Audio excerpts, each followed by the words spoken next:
एक ऐसी दुनिया जहाँ पर मैजिक ही होता है सब कुछ और सबसे रेयर मैजिक है वाटर मैजिक। आज हम लोग बात करने वाले हैं एक अंडररेटेड एनिमे का जिसका नाम है द वाटर मैजिशियन।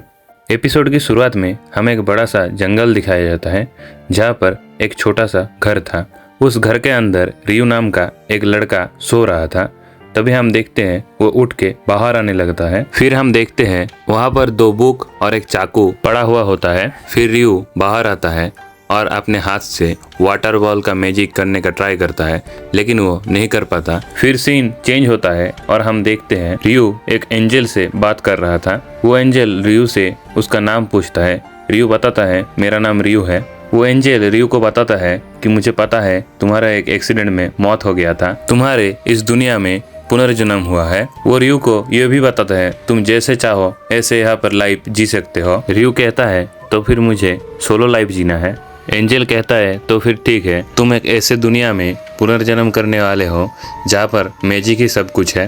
और एंजल उसको एक घर और 2 महीने के लिए खाना देता है और ये भी कहता है कि तुम्हारे घर के आसपास कोई भी मॉन्स्टर नहीं आ सकता। फिर हम देखते हैं वो वाटर मैजिक प्रैक्टिस करने लगता है, लेकिन प्रैक्टिस ना होने के कारण वो अच्छे से मैजिक नहीं कर पाता है। फिर हम देखते हैं वो नहाने के लिए हॉट वाटर स्पेल का इस्तेमाल करता है, लेकिन वो ये नहीं कर पाता है। फिर वो लकड़ी के इस्तेमाल से आग जलाने की कोशिश करता है, लेकिन वो नाकाम होता है।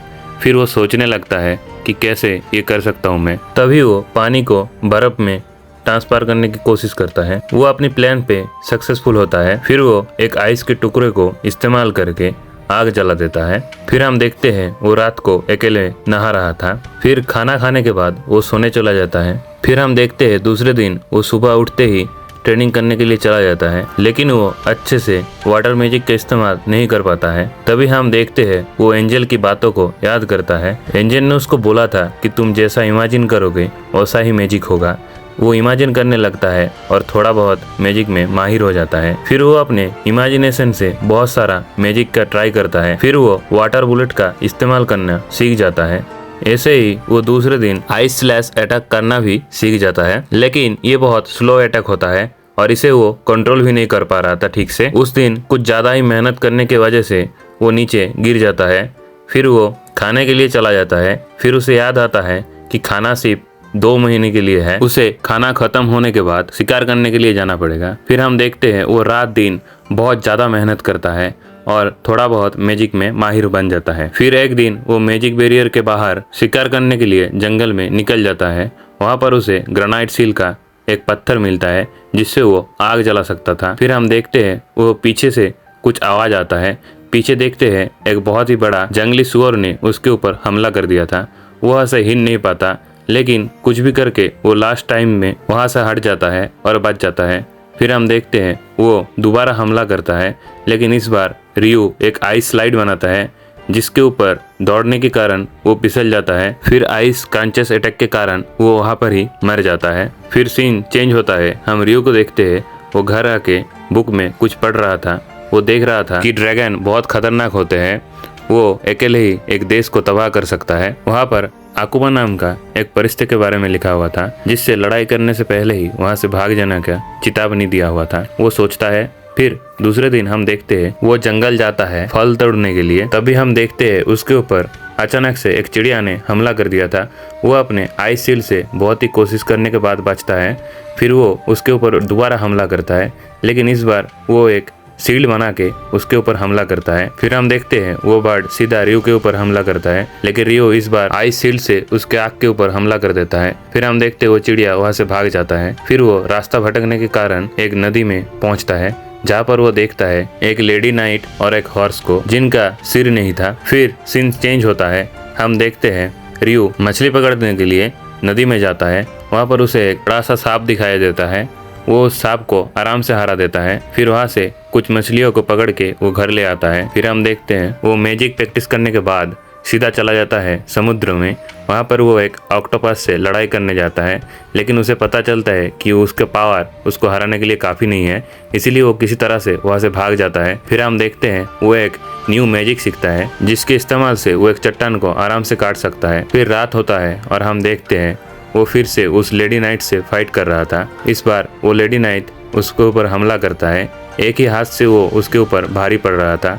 वो अचानक से उसके ऊपर हमला करता है। वो आइसिड से बहुत कोशिश करने के बाद रियो बचता है। फिर हम जानते हैं वो लेडी नाइट रियो को ट्रेनिंग दे रहा था। वो लेडी नाइट रियो को उसका स्वॉर्ड दे देता है। फिर हम देखते हैं रियो उसको लेके वहाँ से चला जाता है। फिर उसके अगले दिन हम देखते हैं रियो सुबह जंगल में शिकार करने के लिए वापस आया था। हम देखते हैं वो पक्षी दोबारा विकसित होके रियो से लड़ाई करने के लिए आता है। रियो इस बार आइट सील के मदद से बहुत कोशिश करने के बाद उससे लड़ पाता है, लेकिन ये विकसित होने के बाद बहुत ज़्यादा पावरफुल बन जाता है और वो हावी पड़ता है रियो के ऊपर। लेकिन रियो कुछ भी करके उसके अटैक से डॉज कर रहा था। फिर वो अचानक से उसके ऊपर एक हमला करता है, लेकिन वो उससे बच जाता है। फिर वो पक्षी एक अचानक से बहुत ही बढ़िया हमला करता है। उस हमले के कारण आसमान से थंडर स्टॉर्म गिरता है, लेकिन रियो उससे बच जाता है और अपने स्वॉर्ड को उस चिड़िया के ऊपर घुसा देता है। फिर वो चिड़िया वहाँ पर ही मर जाता है। हम देखते हैं रियो अपना तलवार बाहर निकलता है और चिड़िया को अलविदा कहता है। फिर एक ड्रैगन रियो के पास आता है। रियो से वो ड्रैगन पूछता है, क्या तुमने एक बर्ड को देखा है? रियो उससे कहता है कि मुझे माफ़ करना, मैंने उसको मार दिया है। ड्रैगन ये सुन के बहुत खुश होता है और वो कहता है, बहुत बढ़िया, तुमने बहुत बढ़िया काम किया। फिर वो कहता है, तुम में कुछ तो बात होगी, नहीं तो फेरी नाइट तुमको ये तलवार नहीं देती। फिर वो ड्रैगन उसके साथ बहुत सारी बात करता है। फिर वो ड्रैगन कहता है, मुझे अब जाना होगा, मुझे कोई बुला रहा है। फिर वो ड्रैगन वहाँ से चला जाता है। फिर हम देखते हैं एंजल से कुछ गलती हो गया था, जिसके कारण रियो के पास एक खासियत आ जाता है जिसका नाम है इटर्नल यूथ। यहाँ से स्टार्ट होता है एपिसोड 2। हम देखते हैं रियो फिर से समंदर के किनारे पे जाता है। वहाँ पर रियो एक टूटी शिप को देखता है जो पहले समंदर पे नहीं था। दरअसल रियो मछली पकड़ने के लिए समंदर पे गया था।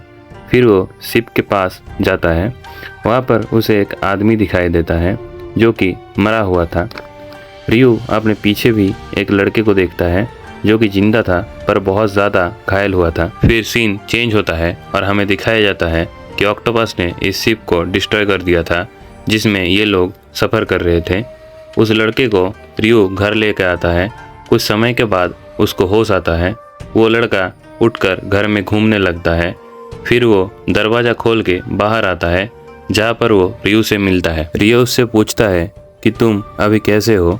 वो लड़का तो चौंक ही जाता है क्योंकि रियो उसी घर में था, ये वो सेंस ही नहीं कर पाया। रियो उससे खाना खाने के लिए ऑफर करता है। वो दोनों बात करने लगते हैं। आबेल उसको पूछता है खाने के बारे में। रियो बोलता है, मैंने ये शिकार इसी चाकू के मदद से किया है। आबेल रियो को बोलता है उसके साथ जाने के लिए। रियो भी उसके साथ जाने के लिए तैयार हो जाता है। रात होते ही रियो बाहर चला जाता है फेरी नाइट को अलविदा कहने के लिए। रियो फेरी नाइट का शुक्रिया अदा करता है। रियो बोलता है कि आज हमारी आखिरी लड़ाई होगी। फेरी नाइट भी तैयार हो जाती है। हम देखते हैं रियो इस बार बहुत अच्छे से लड़ाई कर रहा था, लेकिन लास्ट तक वो हार जाता है। फिर फेरी नाइट उसको एक कपड़ा देता है और उसको वापस थैंक यू बोल के वहाँ से चला जाता है। फिर अगले दिन वो दोनों निकल जाते हैं शहर के लिए। वो दोनों जंगल के अंदर से जा रहे थे, तभी एक जंगली सुअर ने उसके ऊपर हमला कर देता है, लेकिन आबेल उसके ऊपर अपना कॉम्बैट स्किल यूज़ करता है, फिर उसे मार देता है। फिर वो अपने स्किल के बारे में बताते हैं। ये स्किल तलवारबाज और knight hand to hand combat के लिए यूज़ करते थे। रात को वो दोनों एक पेड़ के अंदर रेस्ट लेते हैं। सुबह रियो और आबेल फिर से सफ़र स्टार्ट करते हैं और कुछ लिजर्ड फॉक्स उनके ऊपर हमला कर देते हैं। रियो एक ही जादू का इस्तेमाल करके सबको मार देता है। ये देख के आबेल तो चौंक ही जाता है। फिर वो दोनों एक एक गिलास पानी पी के वहाँ से निकल जाते हैं। फिर उन दोनों को एक रॉक गोलम ने घेर लिया था। आबेल उसके ऊपर अपना कॉम्बैट स्किल का यूज़ करता है, इससे उसको कोई ज़्यादा फर्क नहीं पड़ता है। फिर रियो एक बड़ा सा आइस वॉल उसके ऊपर गिरा देता है। ये देख के आबेल तो विश्वास ही नहीं कर पाता है। फिर उन्हें एक मैजिक स्टोन दिखाई देता है। फिर वो मैजिक स्टोन को लेके वहाँ से निकल जाते हैं। फिर रियो और आबेल एक बड़ा महबूद को देखते हैं और आसमान से कुछ बॉयबोन्स नीचे आ रहे थे।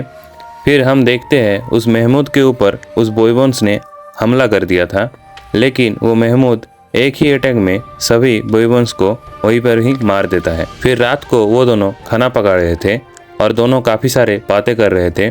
फिर अगले दिन वो निकल जाते हैं। अचानक से उनके सामने एक मिस्टीरियस पक्षी आ जाता है, जिसे देख के आबेल की तो फटी जाती है। तभी रियो और आबेल एक एक मीट का पीस आसमान में थ्रो करता है और उस पीस को कैच करके वो पक्षी वहाँ से चला जाता है। फिर बात करते हुए वो दोनों आगे बढ़ते हैं। तभी उन्हें फिर से वो दो बॉयबंस दिखाई देता है जो कि मीट खा रहे थे। रियो आबेल से पूछता है अटैक करने के लिए, लेकिन आबेल मना कर देता है। बेसिकली बॉयबंस जमीन पर थोड़ा कमज़ोर होता है। इसका फ़ायदा उठा के दोनों अटैक करने के लिए आगे बढ़ते हैं। रियो अपने आइस स्लैश से हमला करता है और आबेल अपने कॉम्बैट स्किल से। तभी और दो बॉयबंस वहाँ पर आ जाते हैं, लेकिन रियो अपने आइस मैजिक से दोनों को ही वहाँ पर ही मार देता है। फिर वो दोनों मैजिक स्टोन को बाहर निकालते हैं। फिर आबेल बोलता है मुझे नहीं लगा था इतना आसान होगा। फिर हम देखते हैं और भी बहुत सारे बॉयबंस ऊपर से हमला कर देते हैं, लेकिन वो दोनों फिर से उन सभी को मार देते हैं और एकदम लास्ट में वो दोनों पहुंच जाते हैं माउंटेन की चोटी पर। क्या रियो बच पाएगा? पार्ट 3 में मिलेगा आपको इन सवालों का जवाब। तो लाइक करो, कमेंट करो और सब्सक्राइब करो द वाटर मैजिशियन के अगले पार्ट के लिए।